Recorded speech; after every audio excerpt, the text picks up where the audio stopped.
Bom, então estamos de volta e no Folha no Ar, primeira edição, teremos a participação do jornalista Arnaldo Neto, editor-geral da Folha da Manhã, e do jornalista Aloysio Abreu Barbosa, diretor de redação. Bom dia, Aloysio, bom dia, Arnaldo. Algumas matérias importantes aqui na Folha da Manhã de hoje e o veículo invade, essa é a grande manchete da Folha, que podia ter machucado muita gente. Aquela pracinha de sossego, Aloysio, Arnaldo, e eu costumo frequentar ali também. Que perigo, né? Bom dia, Marco, bom dia, ouvinte da Folha FM, bom dia, Arnaldo. O vereador Gianazzo está aqui nos estúdios, daqui a pouco, no próximo bloco, vamos entrevistá-lo, e também estamos esperando a chegada da vereadora Josiane Morumbi. Enfim, essa pauta chegou a mim, eu estava tafona no final de semana, e essa pauta chegou a mim através do WhatsApp.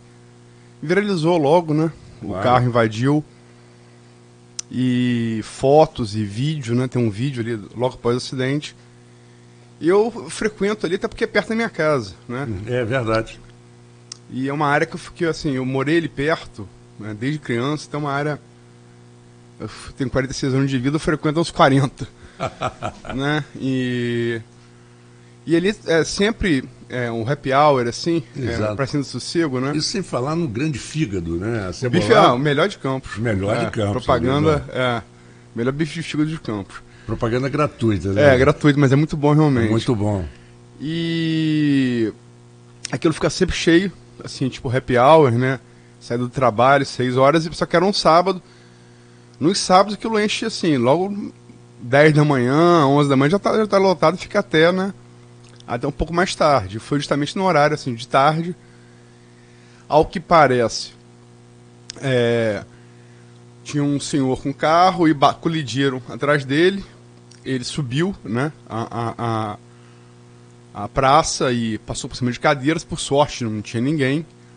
Que é sorte, realmente, porque era para estar lotado. Né? E o carro que colidiu atrás dele se evadiu. Né? Enfim, foi muita sorte. Realmente, muita sorte, porque poderia ter sido muito pior, muito pior. Ainda bem, né? Que ninguém se machucou. Foi um grande susto, né? Você tá comendo um bife de fígado pra cima do sossego, tomando a cervejinha sábado. Um carro entrando, é complicado, né? É verdade, é verdade. Parece filme do Homem-Aranha. O carro invade, mas ninguém ali é o Homem-Aranha para perceber. Ninguém botou teia ali também, né? Exatamente. E tem um vídeo ali e tal, do momento, o senhor estava assustado também. É lógico, ninguém fica... Todo mundo que participa de um evento desse fica, né? Fica, a adrenalina vai a 1000, né? Porque ali, você repara, é muito comum, isso sem falar nas épocas de carnaval e épocas especiais. Sim, tem o bloco do boneco sem sossego. Exatamente, que, poxa, né? E normalmente, a partir de 3 horas da tarde, aquilo ali está lotado. Sim, como eu te falei, dia de semana é happy hour. E sábado começa no final, tipo 10 horas da manhã, vai até umas 20 horas, 21 horas, né? Verdade. Então, realmente foi muita sorte. Podia ter sido muito pior. Bom, outra notícia interessante, por inovação, Campos aposta em startups. Ontem, curiosamente, naquele programa Pequenas Empresas e Grandes Negócios, se falou muito dos startups. Né? Ontem, domingo, o programa vai na InterTV de manhã. E realmente é uma febre, os startups, né? E se falando, né, empresas que começam, que às vezes não dão certo, mas aí o proprietário tem ideias diferentes, aproveita, aprende com o que errou, não é isso, Arnaldo? Exato. E corrige para frente, e aí vão surgindo várias empresas. Bom dia Marco Antônio, bom dia Aloysio, vereador Gianazzo já aqui com a gente também, bom dia aos nossos ouvintes da Folha FM. Essas inovações que o Fundecam está apoiando, são bastante interessantes, né? Você tem uma série de novas empresas, as startups aqui. A matéria traz realmente um balanço dessas novas ações. O Fundecam ele muda de foco, né? O programa que era só para grandes empresas, ele começa a apoiar pequenas empresas também. E a partir daí abre vários editais E, mais uma vez, tem novidades agora aí nessa questão das startups. Mas assim, não são nem novidades, é mais um balanço do que já vem acontecendo. Né? Então, você tem um incentivo muito grande, principalmente para o microempreendedor, que parece ser a tônica agora aí da retomada da economia, não mais a aposta em grandes empreendimentos, mas fortalecer o microempreendedor, é o que a gente vem vendo muito com relação ao Fundecam aqui em Campos. Bom, falando de Fundecam,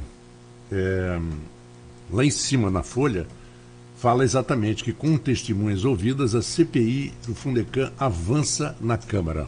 Pois é, já foram 10 testemunhas que foram ouvidas pela CPI, informou o presidente da comissão, Jorge Virgílio, informou a Folha, mas não pode dar muitos detalhes, até porque a CPI ainda está em andamento, né? Então a gente não tem muitos detalhes sobre essa questão. O que acontece é que a CPI ela levanta aí um rombo no fundo de desenvolvimento que, desde o governo Arnaldo Viana, desde que iniciou o Fundecam lá em 2001. Então é bastante tempo de análise de documentos aí. E o Jorge, até quando esteve aqui, falou num rombo de praticamente R$500 bilhão. É muito dinheiro da prefeitura, dinheiro que pode ser investido em outras áreas, dinheiro que pode ser investido em outros setores e que não se sabe qual foi o fim desse dinheiro. Esse é o grande dilema, é descobrir para onde foi esse dinheiro do Fundecam e, de toda sorte, tentar reaver aos cofres públicos a maior parte dele. Eu acho que o maior resíduo, o Fundecam não deixou residual. A gente fala muito isso, né? E o que se pode deixar dessa CPI é trazer o dinheiro de volta. Eu acho que a principal meta da CPI é conseguir o dinheiro de volta para os cofres públicos. Bom, e outra matéria importantíssima... Só Marcos, se me permite, teve também aqui, que até vocês entrevistaram, eu não estava aqui, o procurador do município José Paes Neto, que falou que essa herança do Fundecam é justamente a maior prova de quão relapse foi em governos anteriores em relação ao uso de recurso público, né? José Paes falou aqui no programa, eu não estava aqui para não participar da entrevista, mas vi depois e li a matéria, né? Então, acho que isso é uma coisa também relevante. Não só Jorginho esteve aqui falando da CPI, né? E tem cuidado devido mesmo, que você não pode revelar muito nome, não pode expor pessoas, né? Empresários que já foram ouvidos, o Arnaldo falou 10 pessoas. Mas essa observação do Zé Paes aqui no programa que eu acho importante a gente lembrar. Que ele fala que é a melhor forma de você exemplificar o desperdício de dinheiro público em gestões anteriores do município de Campos, né?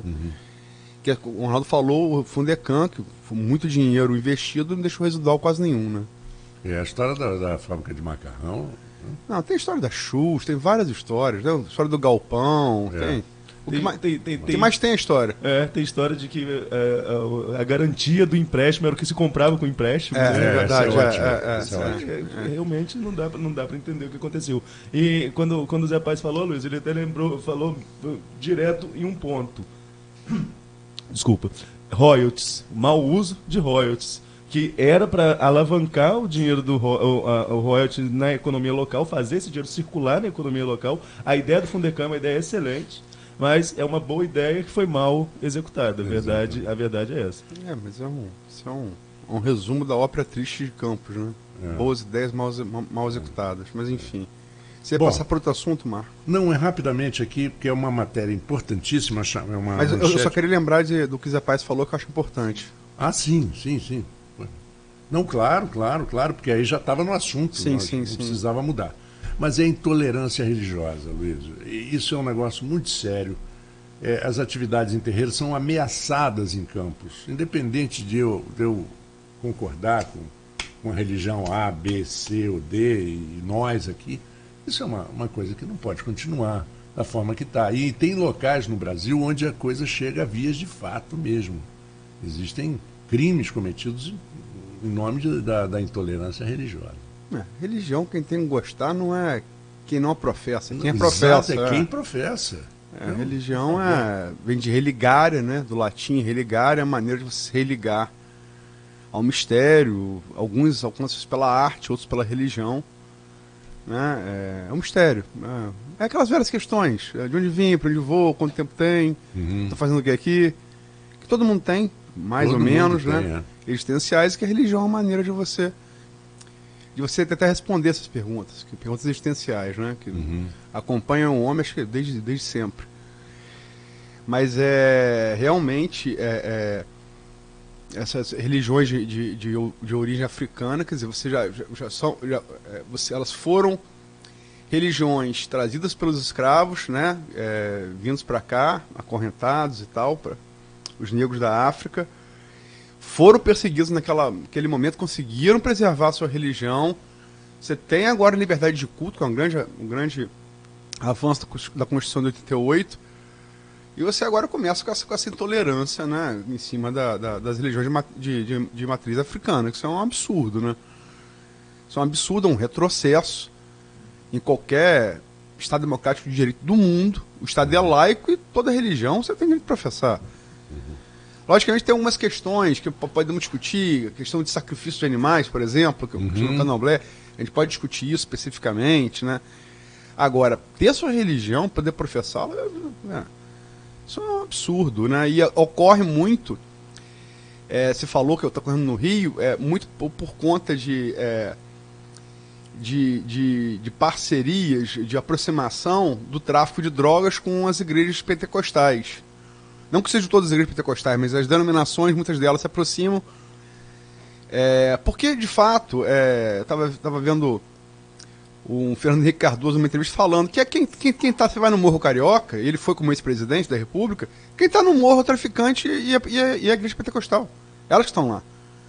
Né?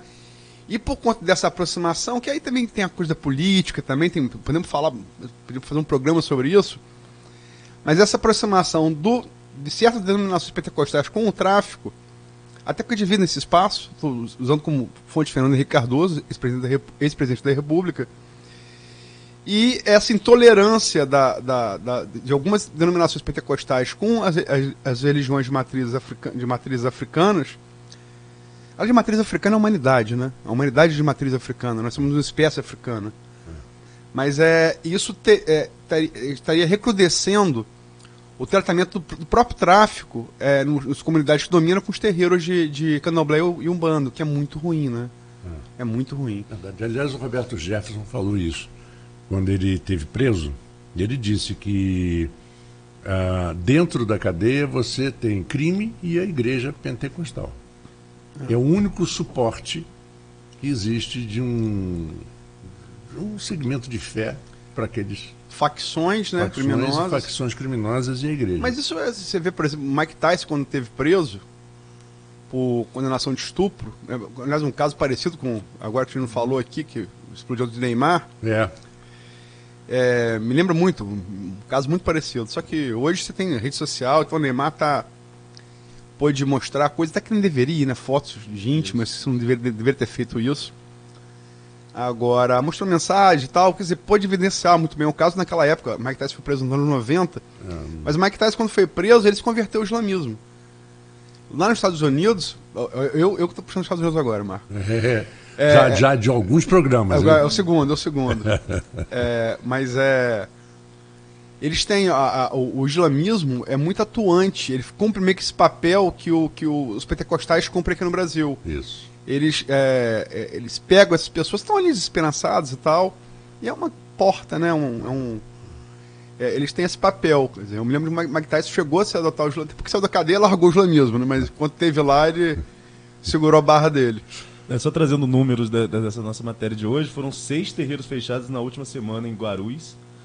E na área central 9 foram invadidos e tiveram seus líderes ameaçados.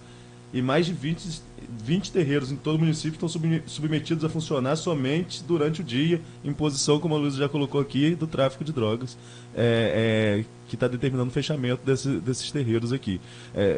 É complicado que, como a Luísa falou, o Estado é laico, o Estado te dá o direito de dar fé, e vem o tráfico, que já tenta ocupar o lugar do Estado em várias questões e vai lá e tira essa liberdade né, da fé ali, de quem professa essa fé, vai lá e mandar fechar o terreiro. Não tem condições. E Campos, mais uma vez, a gente sempre traz aqui, liderando rankings negativos, é a cidade do Rio de Janeiro onde tem mais casos de intolerância religiosa neste ano. Bom, Campos é um município que tem a população escrava imensa, né? Porque Campos era... Quer dizer, até o petróleo surgir, a lavoura de Principal cana de cana, era a principal claro. atividade econômica do município, quer dizer. já não havia escravatura, Mas mas a gente tinha. já padece com essa herança que a gente escravizou muita gente morreu aqui, foi açoitada aqui, foi perseguida aqui. E agora seus descendentes, que tem uma religião que os antepassados eles trouxeram da África para cá, agora não pode professar. Isso é um absurdo, né? No mínimo. Agora, o tráfico também ocupa, vai destacar o lugar do Estado pela omissão do Estado. Pela omissão do Estado. Sem Espaço dúvida. vazio, espaço ocupado. Porque o tráfico acaba servindo a comunidade. Por exemplo, as crianças recebem presentes no Natal e outras coisas. Ninguém rouba na comunidade. Ninguém rouba na comunidade. É a lei do cão, a lei do talião, né? Exatamente. Eu me lembro muito bem, né, houve final dos anos 80, um arrastão na Praia de São Conrado. Meu amigo, eram 5 ou 6 caras que participaram, mas não demorou 3 dias, os 5 já estavam executados. Porque o chefe do tráfico ali da Rocinha falou, aqui não, na minha porta não. Não e eram se da apoia Rocinha. isso, mas não se apoia, mas é um fato. É o fato, é o fato. Bom, são 7 horas e 21 minutos, daqui a pouquinho nós teremos aqui os nossos entrevistados já conversando conosco e com os ouvintes da Folha FM. Vamos a um pequeno intervalo e voltamos em instante com Folha no Ar, primeira edição.